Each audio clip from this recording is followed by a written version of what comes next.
بص يا فندم، انا اقول لحضرتك على حاجه. احنا بقى لو سامحنا وطلعت نقابه الممثلين اعتذار رسمي البدريه طلبه، غير مقبول ومرفوض. لان احنا لو قبلناه يبقى احنا نفرج عن كل التيك توكرز اللي محبوسين حاليا بجرائم الاعتداء على القيم الاسريه. احنا كده يبقى القانون مش سواسيه وبيطبق على الكل، احنا قانون سواسيه وبيطبق على الكل. يبقى بدريه طلبه تحاسب زي اي تيك توكر اتقبض عليه وتم توجيه تهم خدش الحياء العام او الاعتداء على القيم الاسريه. زيها طيب. زي اي واحده اتمسكت، زيها زي اي ام مكه، زيها زي ام سده، لانها طلعت بالفاظ وبطريقه وبشكل غير لا يتلائم مع طبيعه الشعب المصري، يعاقب عليه القانون.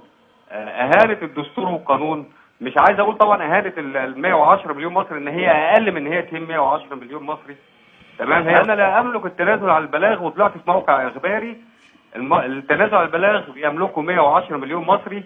واذا تم احاله بدريه طلبه الى المحكمه الاقتصاديه، وانا بقولها وبعلنها من خلال برنامج حضرتك، انا هدعي بالتعويض المؤقت ب 110 مليون، والرسوم انا هتحملها من جيبي. واي مبلغ حتى لو 100 جنيه طلع من حصر بدريه الكلام ده يا استاذ هيثم، صح؟